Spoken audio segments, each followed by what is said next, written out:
first talk will be given by Raphael Assier from Manchester. I've already learned why this YOE should be written in this way. And the title. Okay, well, thank you, Gennady. So, well, thanks also, as is tradition, to the organizer for this wonderful workshop.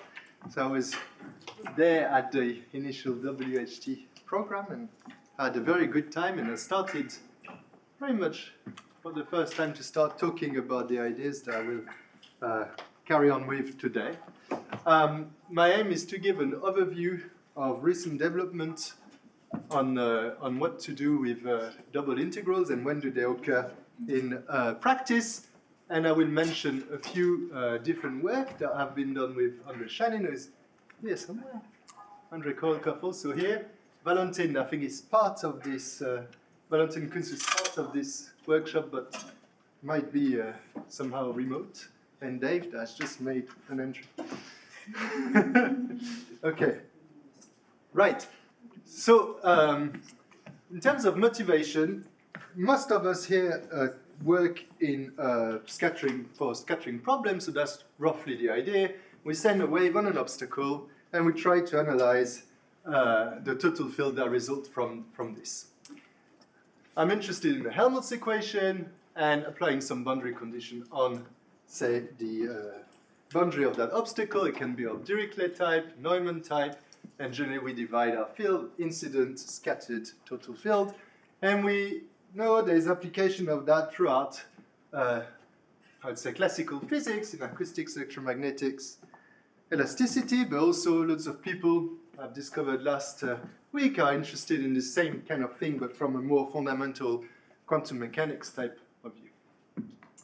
Okay, so I just want to here list a few problems that are of interest, to me and probably to quite a few of you.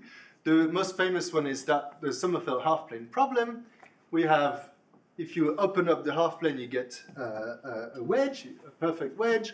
You can then have a type of cases when you have a penetrable wedge, so a wave number outside and inside being different. And that's interesting because to stick to the topic of this workshop, so the first two can have exact solution written through a Wiener-Hopf problem. The third here can be formulated as a Wiener-Hopf problem, but somehow the analytic solution does not really follow through. In 3 dimensions, this is another problem on which I've worked for a very long time, which is that of the quarter plane. So you can imagine a very thin layer with two semi-infinite edge and a corner. And then I'm also going to discuss things of interest to other people in the audience on periodic structure. So this is, for example, the case of a discrete lattice. We've heard Lena talk about discrete lattices. And this is more something about phononic crystals. So you can think of Green's functions in these things. And this is more akin to the problem that Matthew was talking about earlier on. Okay.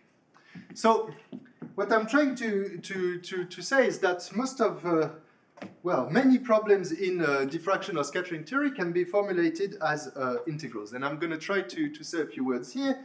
One usual trick is to give a small positive imaginary part to the wave number, okay, so, and to define the limit when this small imaginary part goes to 0 as the limiting absorption principle.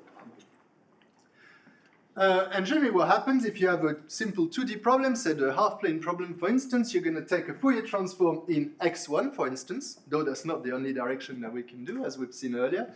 And then you somehow solve your problem in the Fourier space.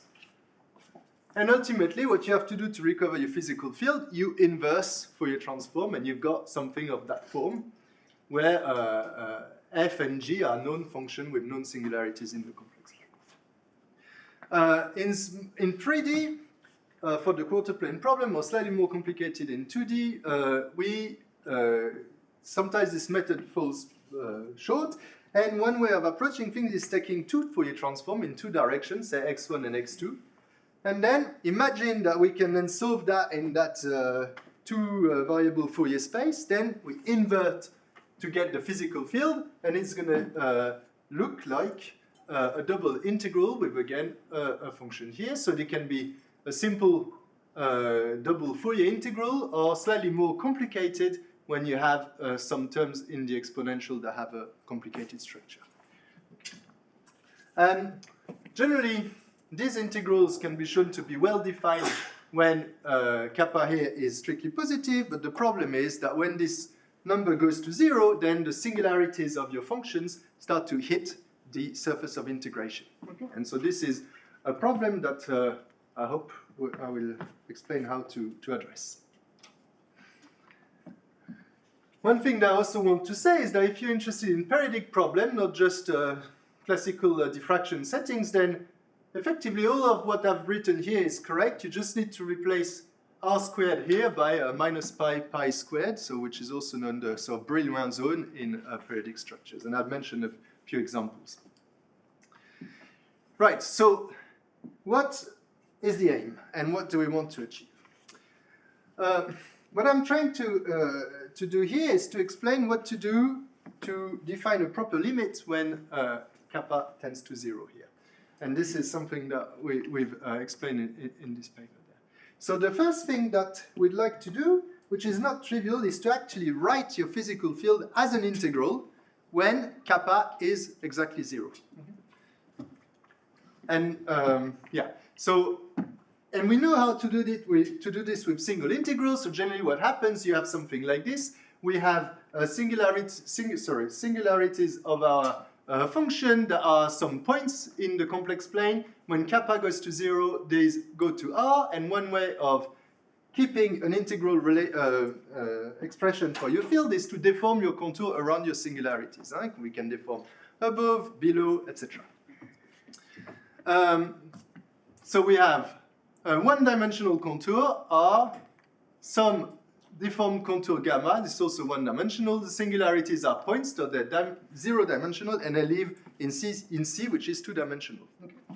So if we want to do the same thing with double integrals, we then have to deform the initial surface of integration, which is r squared, two-dimensional, to another surface, gamma, but this time in C squared, which is four-dimensional, and we want to avoid the singularities, and singularities, as I'll explain shortly, for functions of, say, two complex variables, they are not points anymore, they are two-dimensional surfaces that are embedded in C squared. And it is difficult for me to draw these kind of things, because of course we were in 4 dimensions, which is tough to visualize. Okay, so this is the first step in a way to be able to write the field as an integral, but as we know, it is not enough. And another thing that can happen is to do what is known as the stationary phase, is to do another deformation of the contour to ensure that the integrand inside your integral will be exponentially decaying when a large parameter goes to 0.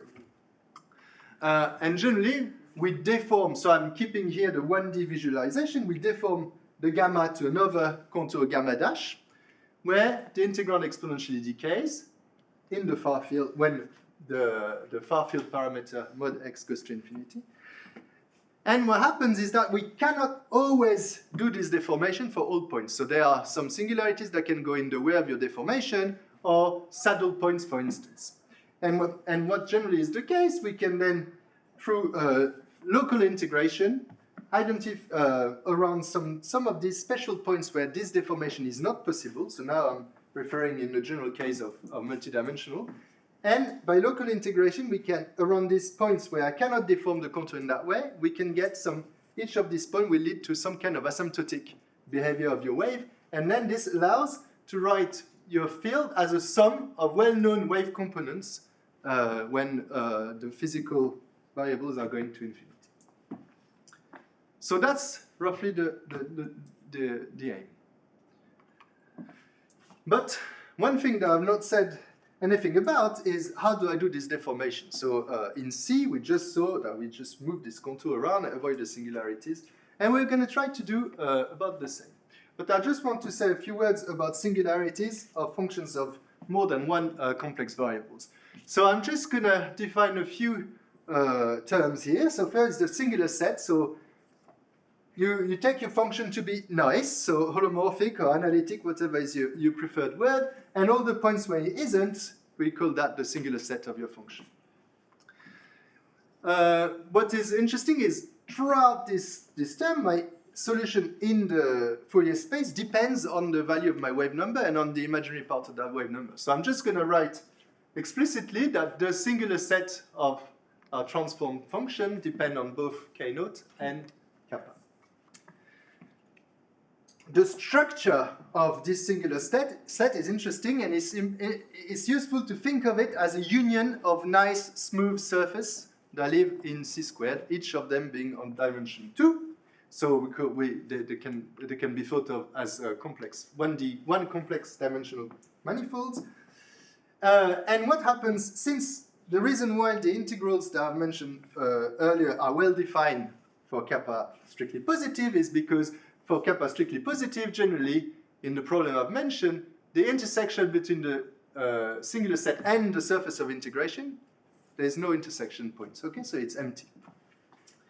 When, however, when kappa goes to 0, then this intersection becomes non-empty, and the singularities hit that surface of integration.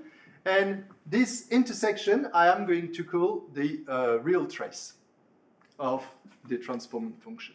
And again, you can show that in the particular example that we considered, the real trace of such function consists of a union of smooth one-dimensional curve that lie in the surface of integration R squared. So and each of these curves, we will call them components of the real trace of F. So I just want to give an example to fix things in our minds. So here I'm giving a typical function. So it's not a function that is completely disconnected from diffraction theory, but here we've got a function of two complex variables, psi1 and psi2, and k is k naught plus I kappa, and I'm interested in the real trace of this function. So remember, so this is the places where this function is non-analytic. So in particular, you can think of when this stuff here is 0, and where this stuff at the bottoms are 0 as well. And if you look at the real trace of this function, this is exactly something like this. So we can see this curve here will be associated to the zeros of this component here, this green curve here, the zeros there, and the circle are going to be zeros of what's inside. So I take kappa goes to 0, then I'm getting the circle here, it's going to be a circle of radius k naught. And we can see that these curves have a tendency of intersecting each other, being tangent to each other, and things like this. And we will see that this is actually quite an important feature of what will follow. Okay. So this is the definition of real trace. We'll see loads of such diagrams in what follows. So now, what kind of surfaces do we consider? How do we deform it? So I'm just going to follow what is done in 1D. So effectively, we are going to parameterize our surface above R squared.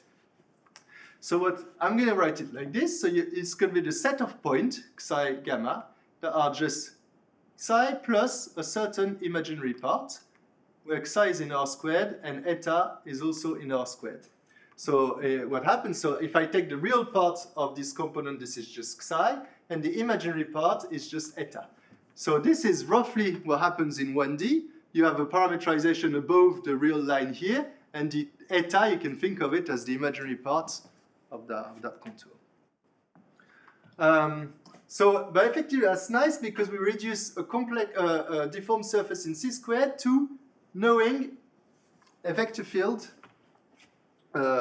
in R squared, so a real vector field in R squared. And so, for instance, you can visualize things as follows. So imagine you have the real trace of a singularity here, and you somehow deform around the singularity, and you're going to get a surface that is described by a vector field like that.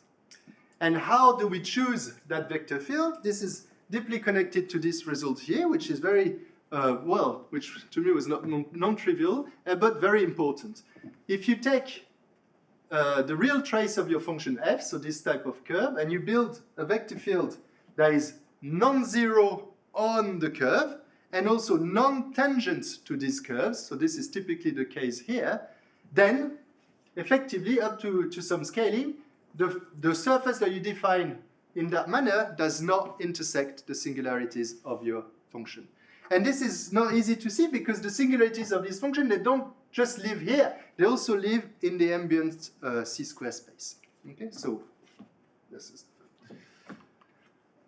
Okay, so how then, what I wanted to say, how do you choose this eta a bit further? So we know a class of eta that are admissible, but effectively what's interesting is because of this previous result, we know that if you know the direction of your vector field at one point of your real trace, well, it cannot just change direction. It cannot point from one side to one side of the curve and then to the other, because otherwise it will cross it at some stage, which is not allowed by the previous result. So effectively, there's only two possibilities. Either your vector field points on one side of your curve, or it points on the other side. So with the circle outside and inwards in that case, for instance. So we have now narrowed down to two possibilities. The question is which one to choose. And this is chosen in order to satisfy this limiting absorption principle. And the way to do that is reasonably simple, or at least visual, is as follows. So you write your real trace for a given value of the real wave number k. So this is k is real here. You pick a point there, and then you write the trace that you will get if the wave number is increased a little bit. So you increase slightly your wave number, and basically what happens is that this gives you the direction of the group velocity of the problem. And the way to choose our eta, this is our vector field, is just to pick it on the other side of the group velocity. And if we choose it in that way, then the ideas of radiation condition of limiting absorption principle will be satisfied. Okay? So if you can't make a choice in that way, there'll be some problems with radiation condition at some stage in the problem formulation. Okay. Right, so I want now to give a few general results, and I will start with the case when big G was 0, so if I have effectively just double Fourier integrals, okay, nothing fancy in the exponent.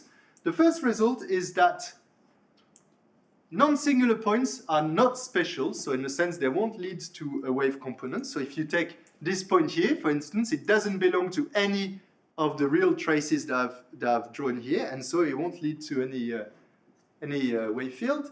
Points now, if you take a point on a real trace, on a singularity, then if you're looking in observation direction, say x tilde, that is not perpendicular to the curve at that point, then this is not special either.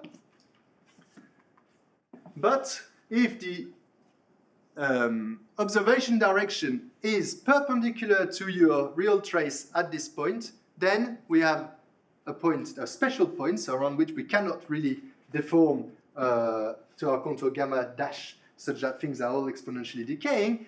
And we give a name to this thing. We call it a saddle on a singularity, or SOS for short. Okay?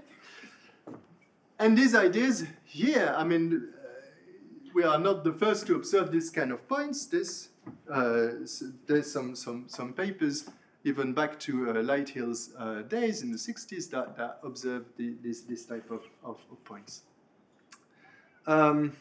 Okay, and another thing that might happen is that we can have two real traces that cross transversally, as I've noticed here, and these points here are special, so they will lead to an asymptotic far-field behavior. Finally, if the two traces cross tangentially, then there is nothing special unless this direction is perpendicular to both traces at that point. In that case, there's something.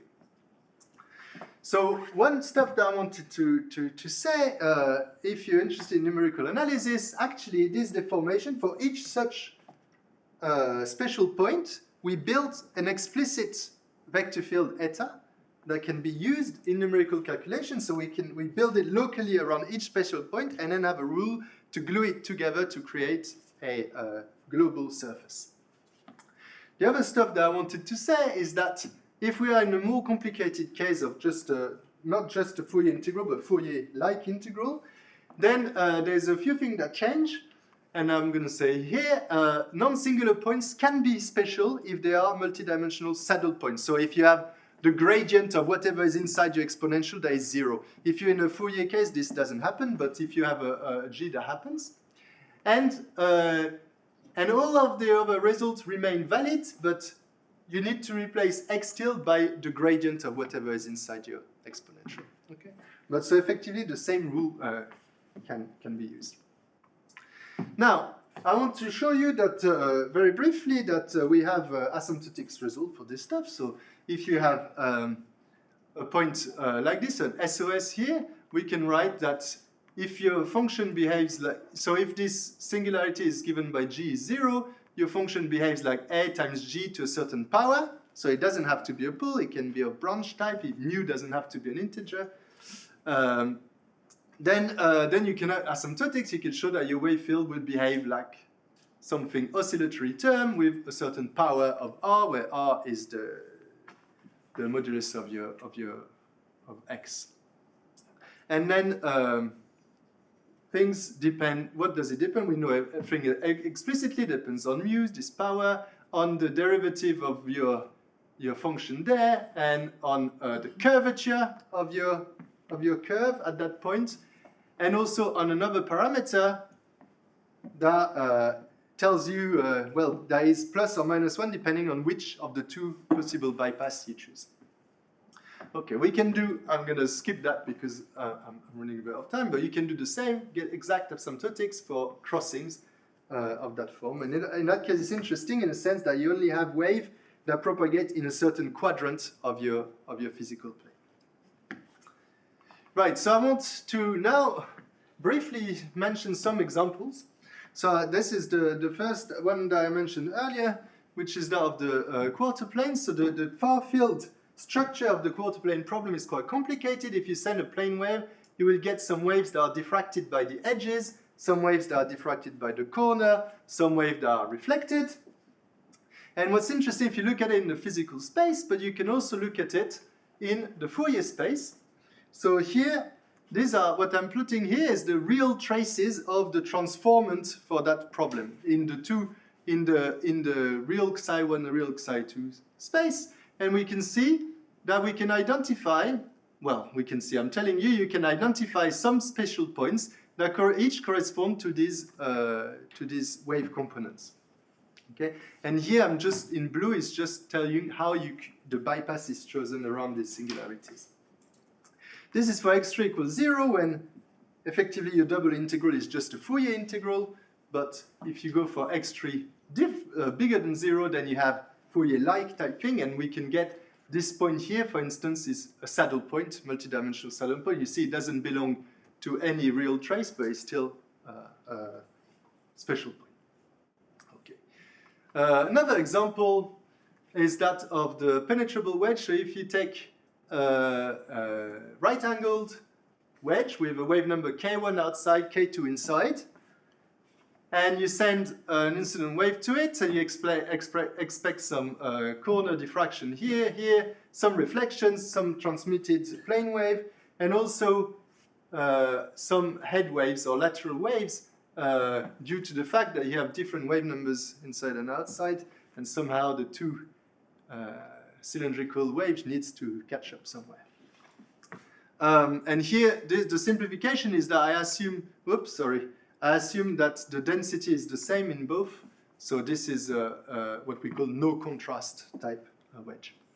And again, we can look at the real traces of the transformant, and we have something like that. Okay, and we can identify the points that are responsible for each of these wave components at infinity. Okay. So I want to make a brief link with the Wiener-Hopf technique. So in fact, generally what happens is you start, in both cases, it's the same. You start from the boundary value problem, and somehow through either Fourier transforms or an application of Green's theorem, you reduce it to a functional equation of the Wiener-Hopf type, but with two complex variables. And through some techniques here that was somehow invented here of analytical continuation formula, this allows us to, even though we don't know exactly the transformant, the problem is still unsolved, but we can exhibits the real traces and the type of bypass to use. Okay, and then from that we can know the special points and then get to some far-field asymptotics results. So we got them for the quarter plane here, for the wedge there. And that's interesting because this paper here is a paper I talked about at the program, in the workshop of the program in 2019. At the time, it wasn't quite clear that it would lead to, this bit was not quite clear that it would lead to so much results. Okay, so I said I mentioned periodic structures, so I'll do that very briefly, especially since Elena did a very good job at introducing them. So this is for the lattice here. So you imagine you have a square lattice, and we want the Green's function of that square lattice. So again, we mentioned those. So you take your discrete Helmholtz equation. So this is the discrete Laplacian. You recognize the wave number here. And this term here is 1 if I am on the red dot, is 0 everywhere else. And what we can do, instead of doing Fourier transform, we do this Floquet-Bloch transform, or Fourier series, or discrete Fourier transform, or Z transform, whatever you want to call them. But what's interesting is that this is a discrete sum, and then the inverse problem is a double integral of a region here, and this region is just what I mentioned at the beginning, the Brillouin zone, so minus pi squared. In this case, it's very nice because this is a case where the transformant is known explicitly. You can just do the maths, you get that. And so what is, you look at this, it is analytic, because these functions are usual function, you can always analytically continue them.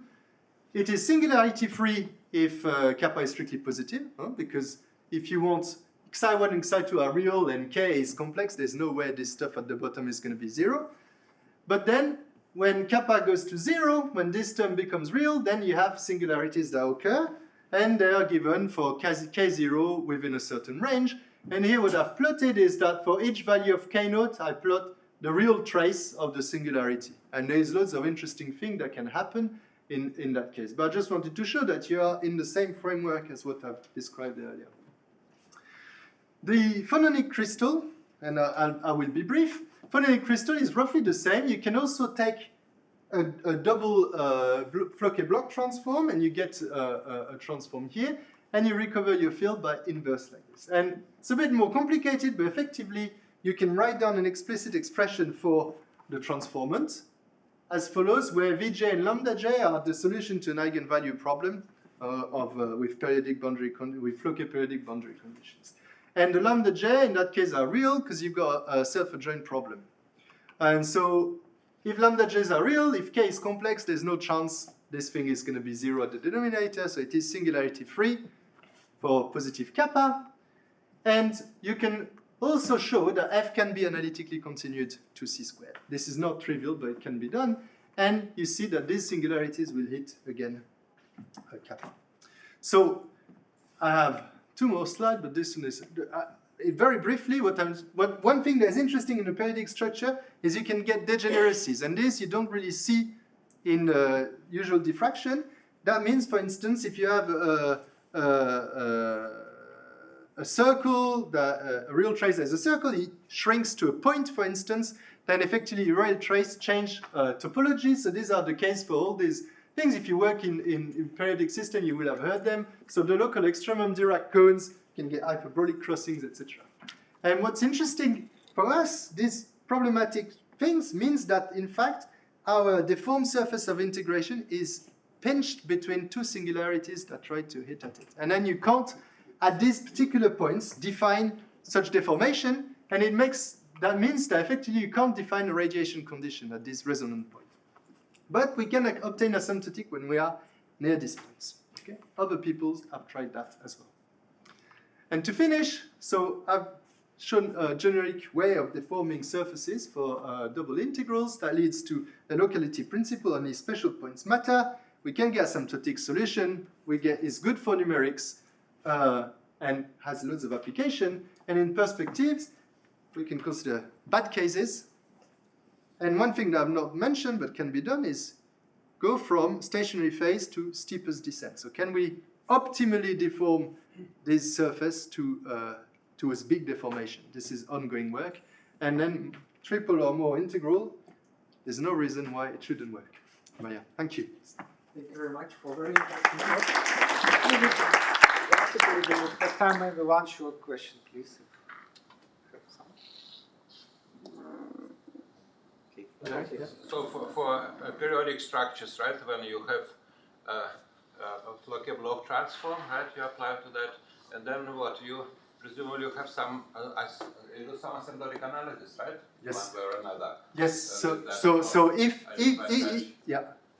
In which Yeah, if you are not at a degeneracy, then you do the same stuff as I mentioned. You'll find SOS, you'll find crossing, well, this kind of stuff. Probably not so many crossings for periodic structure, but definitely SOS. But near degeneracy, what we do is we have two parameters to play with. The far field in the physical space and being near to that special frequency when your wave number approaches that place where things degenerate. And so you take these two parameters into account, and you get some things that look like, I don't know, H nodes, 1 or 2 of the difference in wave number time far field parameters. So one goes to infinity, one goes to 0, and you get different regimes in the wave field. somehow if you, like classical Fourier-Bloch Gelfand, sometimes is that it, you have this transform function of two variables, right, on a periodicity cell on a dual, on a dual cell, and then on the dual variable you can complexify it. That's right. This is that's what we're doing. Was leaving on the torus, now it's on a complexified torus or something. Correct. Right? Yeah. You have to carefully study various. Okay.